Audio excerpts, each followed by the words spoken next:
Hello guys, welcome back to my channel. আমার channel তোমাদের সবাইকে স্বাগতম। আমি রূপালি চলে এসেছি তোমাদের সকলের সামনে আবার একটা ব্লগ ভিডিও নিয়ে। তো গুড মর্নিং বন্ধুরা, তোমরা সবাই কেমন আছো? আশা করছি খুব ভালোই আছো, আর আমিও কিন্তু খুব ভালো আছি। তো এখন বাজে সকাল 9টা, আর এখন থেকে কিন্তু আমি ব্লগটা শুরু করছি। তো আমার নতুন ভিডিওতে তোমাদেরকে আবারও একবার স্বাগতম। আর আমার চ্যানেলে যারা নতুন আছো তোমরা প্লিজ আমাকে সাবস্ক্রাইব করে আমার পাশে থেকো, আমার সঙ্গে থেকো, এবং আমার ভিডিওটা ফার্স্ট থেকে লাস্ট পর্যন্ত কিন্তু ওয়াচিং করো। তো চলো বেশি বকবক না করে ভিডিওটা কিন্তু কন্টিনিউ করি। তো শুভ নববর্ষ বন্ধুরা, তোমরা এই আজকের দিনটা কিন্তু খুব সুন্দর করে কাটিও, খুব ভালোভাবে আনন্দ করে কাটিও।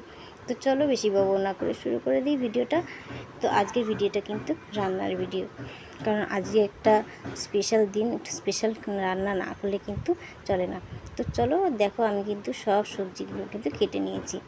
তো দেখতেই পাচ্ছ, পেঁয়াজ, রসুন, টমেটো, ক্যাপসিকাম, লঙ্কা সব কিন্তু আমি রেডি করে রেখে দিয়েছি। আর লেবুটা আমি পরে কাটবো।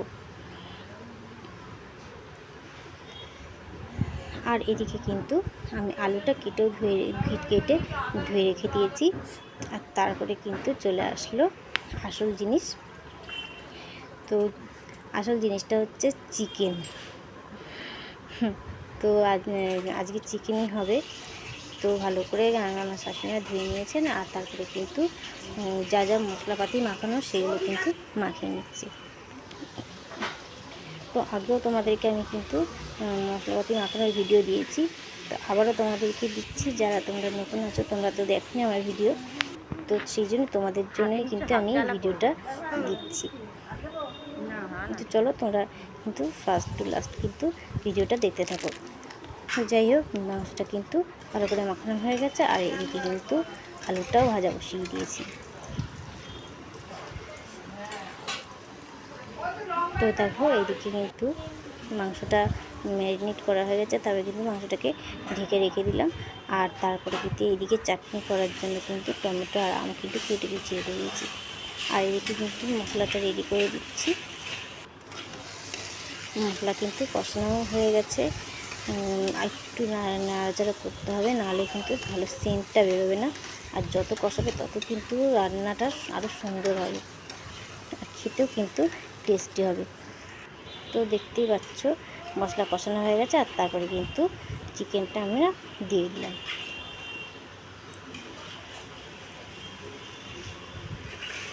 তো ভালো করে মাংসটা দেওয়ার পর যতক্ষণ না তেল ছাড়ছে ততক্ষণ কিন্তু মাংসটা আমরা কষাতে থাকবো।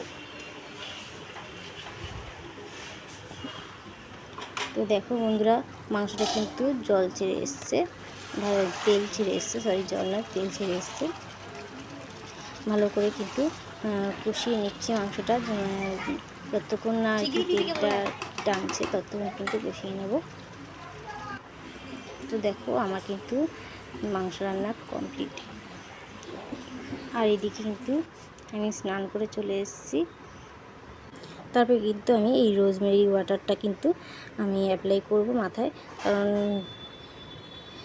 সবসময় কিন্তু চুলের যত্ন নেওয়া যায় না।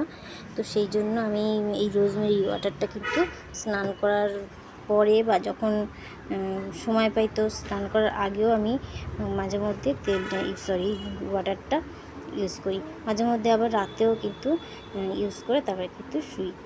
তো যাই হোক, তারপর চলে আসলাম ছেলেকে খাওয়ানোর জন্য। ছেলের ভাতটাও কিন্তু বেড়ে নিয়েছি, আর ছেলেকে আমি খেতে দিচ্ছি, কারণ ও অনেকক্ষণ থেকে ওয়েট করে বসে রয়েছে। তো সেই জন্য ওকে আগে আমি খাইয়ে দিচ্ছি, তারপর আমরা কিন্তু খাওয়া দাওয়া করব।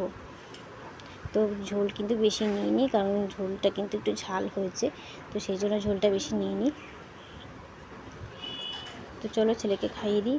আর প্রচণ্ড গরম, কিন্তু মাংসটা খুব সুন্দর নরম হয়ে গেছে, সিদ্ধ হয়েছে, কিন্তু আমি কিছুতেই ভাঙতে পারছি না, কারণ প্রচণ্ড গরম। তার জন্য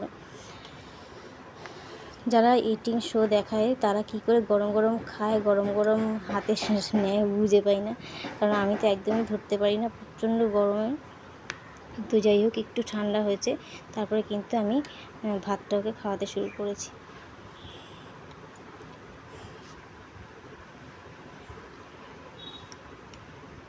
তো চলো আজকের ভিডিওটা কিন্তু এখানেই শেষ করছি। নেক্সট ভিডিওতে আবার তোমাদের সঙ্গে দেখা হবে। তো আজকের দিনটা কিন্তু তোমরা ভালোভাবে কাটিও। তো চলো আজ এখানেই শেষ করছি, নেক্সট ভিডিওতে আবার তোমাদের সঙ্গে দেখা হবে।